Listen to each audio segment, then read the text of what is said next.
A moral é uma mentira? Nietzsche e a origem dos nossos valores. Do livro Genealogia da Moral, de Friedrich Nietzsche. A obra Genealogia da Moral, de Friedrich Nietzsche, não é apenas um livro. É uma operação cirúrgica na consciência humana. Em vez de aceitar os valores morais como verdades universais e eternas, Nietzsche os desmonta, revelando suas origens históricas, psicológicas e, sobretudo, suas motivações ocultas. Ele propõe que conceitos como bem e mal não nasceram de uma essência divina ou racional, mas de disputas de poder, ressentimentos e estratégias de sobrevivência emocional. A moral dos bons, segundo ele, emergiu dos fortes, afirmativos e criadores.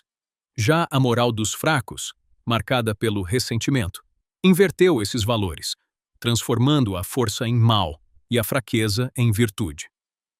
O que parece altruísmo pode esconder vingança. O que parece humildade pode ser, na verdade, impotência disfarçada. Nesse sentido, Nietzsche não está apenas criticando a moral tradicional. Ele está expondo o quanto nossas convicções mais profundas podem ser construções frágeis, herdadas e nunca questionadas. Mas o impacto real dessa obra explode quando ela é trazida para o presente. Em uma era dominada por redes sociais, cancelamentos, discursos de superioridade moral e identidades fragmentadas, Nietzsche soa quase profético.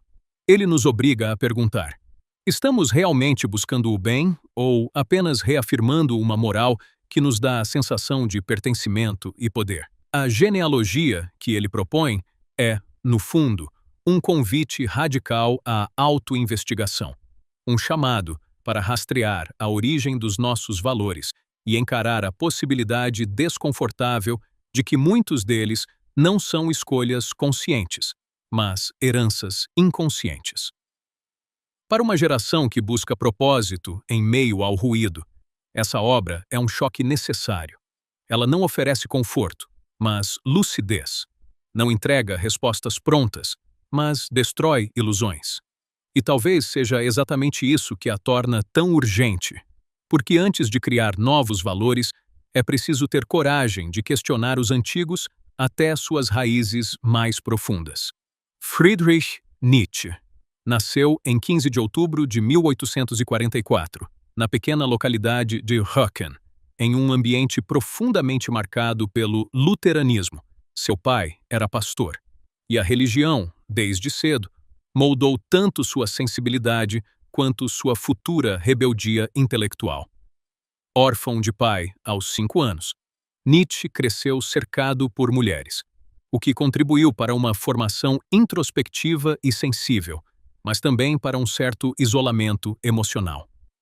Brilhante desde jovem, destacou-se na clássica escola de Schulpforta, onde desenvolveu uma sólida base em filologia, literatura e cultura greco-romana.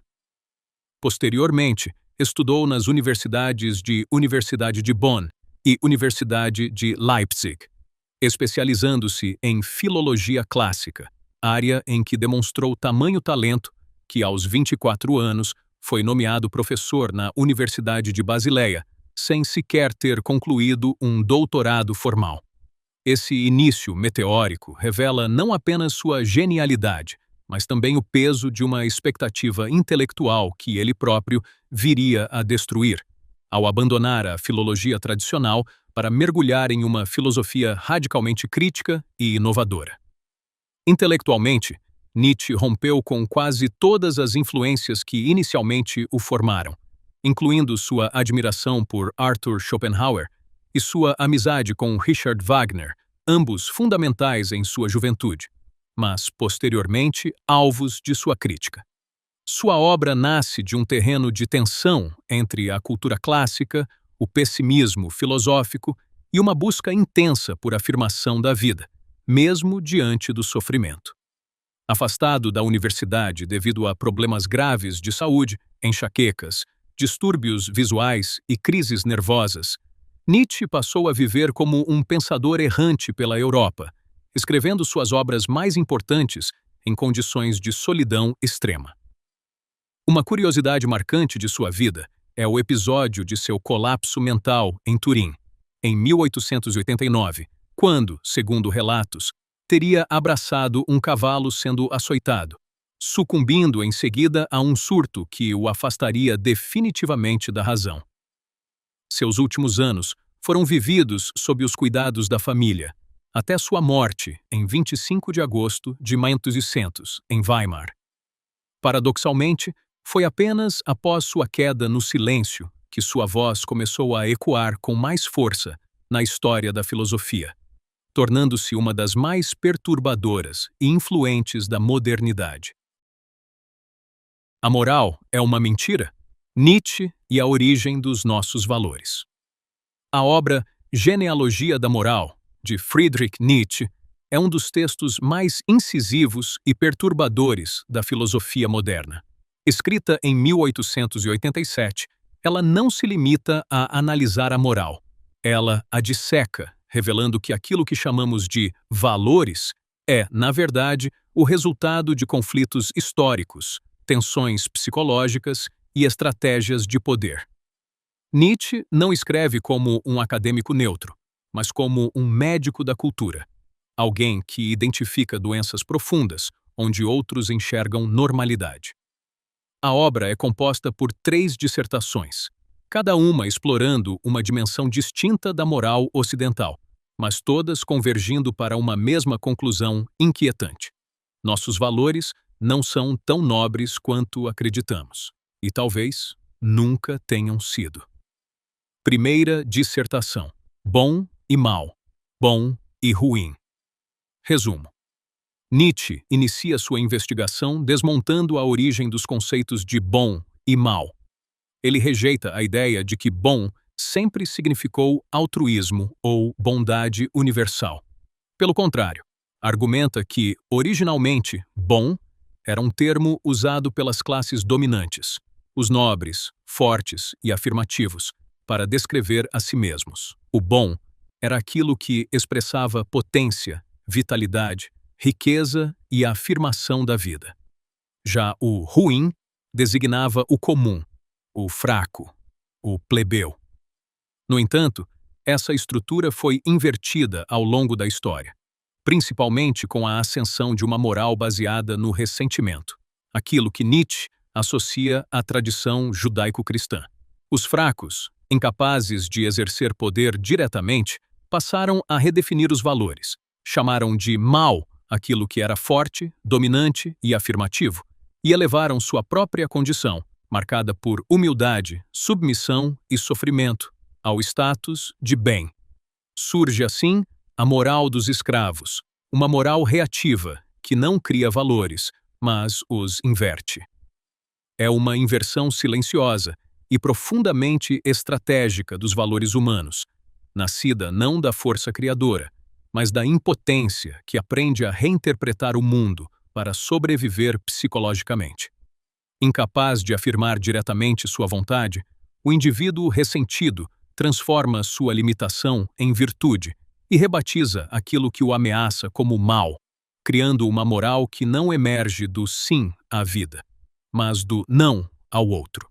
Assim, humildade, submissão e sofrimento deixam de ser condições a superar e passam a ser exaltadas como ideais superiores, enquanto força, ambição e potência são moralmente condenadas, instaurando uma lógica em que o valor não é criado, mas reativo, uma resposta indireta ao que se inveja ou teme. O mais perturbador nessa análise não é apenas sua origem histórica, mas seu efeito contínuo. Quando internalizada, essa moral faz o indivíduo desconfiar da própria grandeza, sentir culpa por seus impulsos mais vitais e buscar segurança na negação de si, criando uma cultura onde o ressentimento se disfarça de justiça e a fraqueza ganha legitimidade simbólica, o que torna a crítica de Nietzsche não um ataque simplista à compaixão ou à ética, mas uma provocação radical. Até que ponto nossos valores são expressões autênticas de quem somos? E até que ponto são mecanismos sofisticados para tornar suportável aquilo que não conseguimos ser. Pontos-chave. A moral tem origem histórica, não metafísica. Bom, inicialmente, significava nobre, poderoso, afirmativo. A inversão de valores nasce do ressentimento. A moral dominante atual é fruto dessa inversão. Interpretação crítica. Nietzsche não está simplesmente defendendo os fortes, nem condenando os fracos de maneira simplista. Sua crítica é mais sutil. Ele denuncia o fato de que a moral moderna se apresenta como universal e desinteressada, quando, na verdade, é profundamente situada e interessada. O ressentimento, para ele, é uma força criadora, mas uma criação negativa, que depende da negação do outro para existir.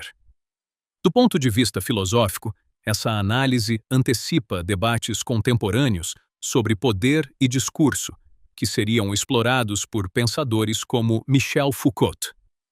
Nietzsche inaugura aqui uma hermenêutica da suspeita, uma forma de pensar que questiona não apenas o conteúdo dos valores, mas suas origens ocultas. Exemplos atuais. Aplicação. Cultura de cancelamento, muitas vezes apresentada como justiça moral, pode também funcionar como mecanismo de punição coletiva, movido por ressentimento. Virtude performativa nas redes sociais. Exibir bondade pode ser uma forma de obter poder simbólico. Ambientes corporativos. Discursos de igualdade podem esconder disputas de poder e ressentimentos não resolvidos.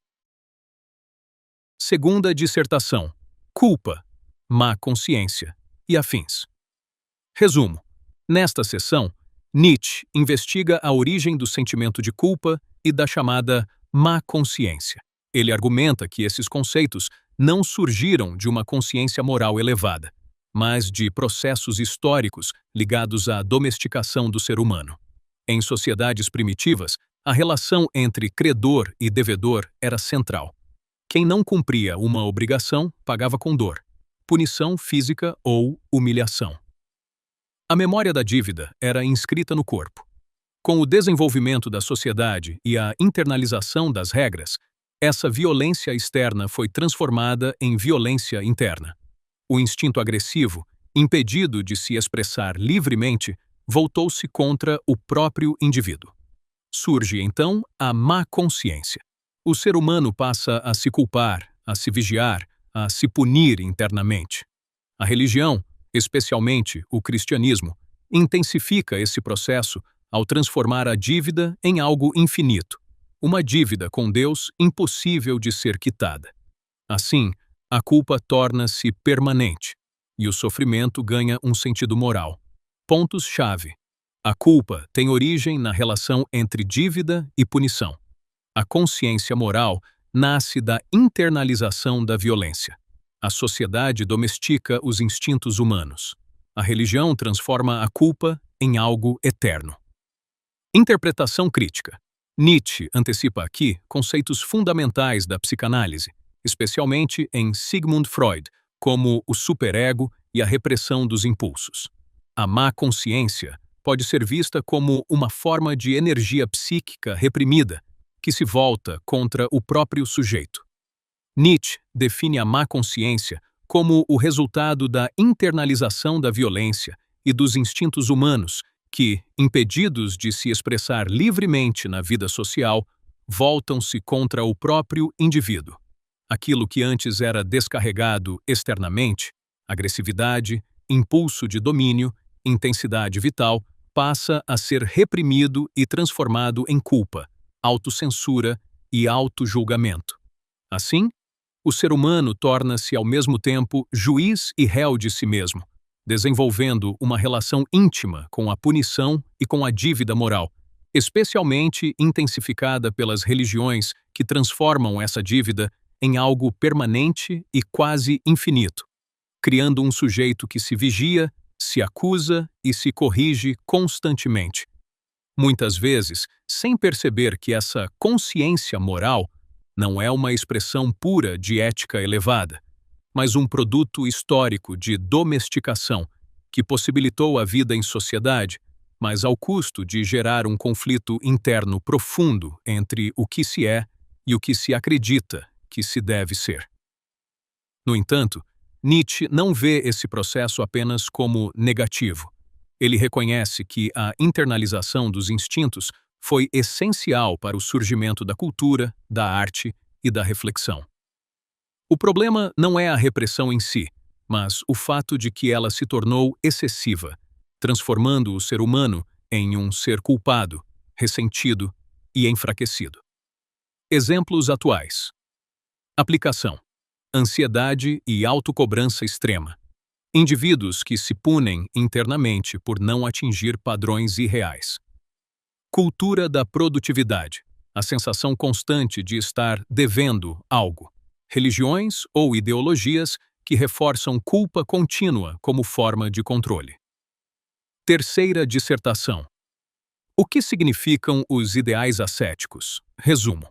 Na última dissertação, Nietzsche analisa os ideais ascéticos, valores que exaltam a negação da vida, o sacrifício, a renúncia e o sofrimento como caminhos para a verdade ou a salvação. Ele investiga por que esses ideais exerceram tanto poder sobre a humanidade. Sua resposta é provocadora. O ideal ascético oferece sentido ao sofrimento. Em vez de eliminar a dor, ele a interpreta, a justifica, a transforma em algo necessário e até desejável. Para Nietzsche, o ser humano prefere qualquer sentido ao vazio absoluto, mesmo que esse sentido seja baseado na negação da vida.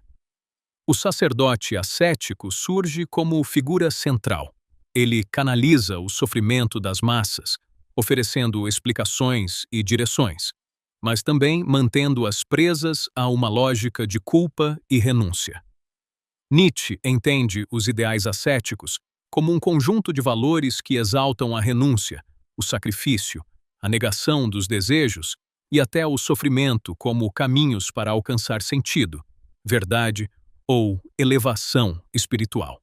Em vez de afirmar a vida em sua plenitude, com seus instintos, prazeres e contradições, esses ideais propõem que quanto mais o indivíduo se afasta de si mesmo, de seus impulsos, de sua vontade, de sua vitalidade, mais próximo estaria de algo superior, o que, para Nietzsche, revela não uma força moral, mas uma estratégia psicológica para lidar com o sofrimento inevitável da existência. Ao dar um significado à dor, sofro porque isso me torna melhor. Renuncio porque isso me purifica. O ser humano evita o vazio e o desespero.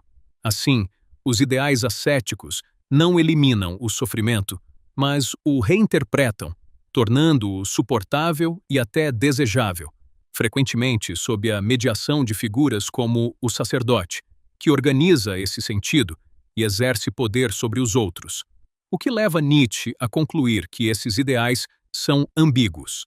Ao mesmo tempo que ajudaram a estruturar a cultura e a disciplina humana, também perpetuam uma negação da vida, mantendo o indivíduo preso à culpa, à autorrepressão e à fuga da própria potência. Pontos-chave. O ideal ascético dá sentido ao sofrimento. A negação da vida pode ser uma estratégia de sobrevivência. O ser humano teme mais o vazio do que a dor. O sacerdote ascético exerce poder interpretativo, interpretação crítica. Nietzsche não rejeita completamente o ideal ascético. Ele reconhece sua função histórica. O problema surge quando ele se torna dominante, impedindo novas formas de afirmação da vida. Essa análise dialoga com o niilismo. Quando os valores tradicionais perdem força, surge o risco do vazio. O desafio, para Nietzsche, é criar novos valores que afirmem a vida sem recorrer à negação. Exemplos atuais. Aplicação: estética do sofrimento como identidade. Quanto mais sofro, mais valioso sou. Movimentos que glorificam o sacrifício extremo sem questionamento. Busca obsessiva por propósito que leva à autoanulação. Impacto na sociedade. A genealogia da moral transformou profundamente a forma como pensamos ética, cultura e subjetividade. Sua influência se estende por áreas como filosofia, psicologia, sociologia e crítica cultural. Ao questionar a origem dos valores, Nietzsche abriu caminho para uma abordagem mais crítica e menos ingênua da moralidade. Seu impacto pode ser visto em movimentos intelectuais que desafiam estruturas estabelecidas, questionam discursos de poder e analisam a construção social das normas. Ele nos ensinou que nenhuma moral é neutra. Toda moral é uma interpretação. A mensagem para a geração atual. A genealogia da moral, de Friedrich Nietzsche, não fala apenas sobre o passado. Ela é um espelho desconfortável, apontado diretamente para o presente. E talvez nunca tenha sido tão urgente encará-lo. A geração atual cresceu em um mundo onde tudo parece já ter sido decidido. O que é certo, o que é errado, o que deve ser defendido, o que deve ser rejeitado. Há discursos prontos para cada causa, identidades moldadas por algoritmos, indignações compartilhadas em massa. Mas Nietzsche atravessa esse cenário como um raio. Ele pergunta, com brutal honestidade, se aquilo que você chama de seus valores realmente nasceu de você, ou se é apenas um eco sofisticado de uma moral herdada, absorvida sem resistência. A provocação aqui não é superficial. Ela atinge o núcleo da identidade contemporânea. Em uma era que valoriza tanto o posicionamento, Nietzsche questiona a origem desse posicionamento. Em um tempo que exige respostas rápidas, ele exige perguntas mais profundas. E o que acontece quando você aceita esse desafio? O chão começa a tremer. Porque perceber que seus valores podem ter raízes em medo, ressentimento ou necessidade de pertencimento não é libertador no sentido confortável, é libertador no sentido violento. Significa admitir que muitas vezes você não escolhe, você reage. Reage à pressão social, ao desejo de aprovação, ao medo de exclusão. Nietzsche nos mostra que a moral pode funcionar como uma armadura, mas também como uma prisão. E aqui está o ponto crítico para a geração atual. Você quer realmente ser livre ou apenas quer se sentir validado? Porque liberdade, no sentido mais radical que Nietzsche propõe, não é seguir a moral dominante nem combatê-la automaticamente. É criar, a partir de si, novos critérios de valor. Isso exige algo raro: responsabilidade existencial. Não dá para terceirizar isso para a sociedade, para a cultura, para a família ou para o grupo com o qual você se identifica. A criação de valores é um ato solitário, exigente, quase perigoso. Mas há um obstáculo silencioso: o medo do vazio. Nietzsche entendeu isso com precisão assustadora. Quando você começa a questionar os valores herdados, não encontra imediatamente algo novo no lugar. Primeiro vem o vazio, e a geração atual foge desse vazio com uma velocidade impressionante, preenchendo cada espaço com estímulos, opiniões, conteúdos, posicionamentos. O problema é que esse preenchimento constante impede o surgimento de algo genuíno. Nietzsche nos empurra exatamente para esse território desconfortável, o espaço onde não há respostas prontas. E é ali, e somente ali, que algo autêntico pode nascer. Não é coincidência que tantos hoje se sintam perdidos, mesmo cercados de informação. Informação não cria sentido. Pertencimento não cria identidade. Só a travessia consciente do vazio pode fazer isso. Outro ponto que Nietzsche desmonta, e que ressoa intensamente hoje, é a relação entre moral e poder. A geração atual foi ensinada a desconfiar de estruturas de poder visíveis: governos, instituições, elites. Mas Nietzsche vai além. Ele mostra que o poder também se manifesta na moral, nos discursos de virtude, nas narrativas de bem. Nem toda indignação é justiça. Nem toda defesa do bem é desinteressada. Às vezes, o moralismo é apenas uma forma mais sofisticada de domínio. Isso não significa abandonar valores, mas aprender a suspeitar deles, inclusive dos seus próprios. Essa é uma habilidade rara, olhar para a própria convicção e perguntar: de onde isso veio? Sem se proteger com justificativas automáticas. É um exercício de coragem intelectual que poucos estão dispostos a fazer, porque ele desmonta a sensação confortável de estar do lado certo. E então surge a questão inevitável. Se não podemos confiar cegamente nos valores herdados, o que fazer? Nietzsche não entrega um manual, e isso é parte da sua honestidade. Ele não quer seguidores, quer criadores. A mensagem para a geração atual não é abandone tudo, mas examine tudo. Não é rejeite a moral, mas compreenda sua origem antes de aceitá-la. E, acima de tudo, ouse criar. Criar valores que não sejam apenas reações ao que já existe, mas expressões genuínas de força, lucidez e afirmação da vida. Isso significa construir uma ética que não nasce do medo nem do ressentimento, mas de uma relação mais profunda consigo mesmo e com o mundo. Essa proposta é exigente porque vai contra quase tudo que a cultura atual incentiva. Em vez de respostas rápidas, ela pede maturação. Em vez de pertencimento imediato, ela pede solidão criativa. Em vez de validação externa, ela pede coerência interna. E isso pode parecer um caminho mais difícil, porque é. Mas também é o único que evita a superficialidade de uma vida vivida no piloto automático moral. No fundo, a provocação de Nietzsche é simples e devastadora. Você está vivendo de acordo com valores que escolheu ou apenas obedecendo valores que nunca teve coragem de questionar? A resposta para essa pergunta não vem de fora. Ela exige silêncio, confronto e, acima de tudo, honestidade. E talvez seja exatamente isso que define a maturidade na era atual. Não o quanto você sabe, nem o quanto você se posiciona, mas o quanto você é capaz de investigar a origem do que você acredita. A geração atual não precisa de mais discursos prontos. Precisa de mais lucidez. E a lucidez, como Nietzsche deixa claro, não é confortável, mas é a única coisa que pode transformar uma vida herdada em uma vida verdadeiramente escolhida. Conclusão.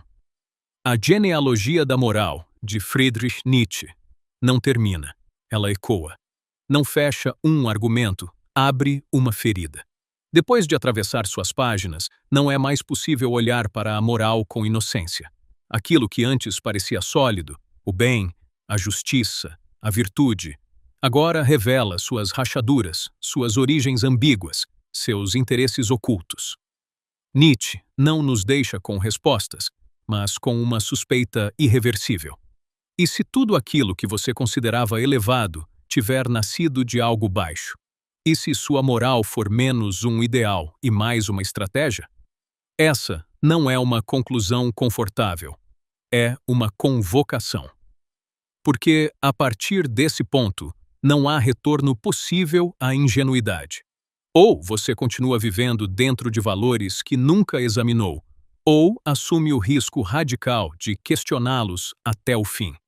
Mas é exatamente nesse risco que reside a potência transformadora da obra. Nietzsche não quer destruir por destruir.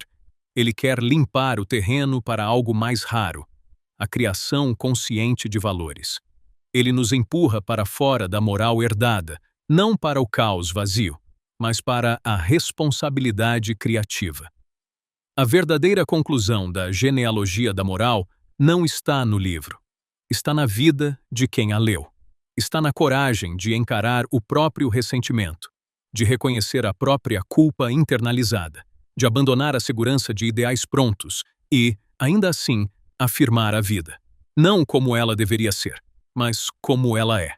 Complexa, contraditória, intensa. E talvez essa seja a provocação final de Nietzsche. Você não foi feito para obedecer valores. foi feito para criá-los.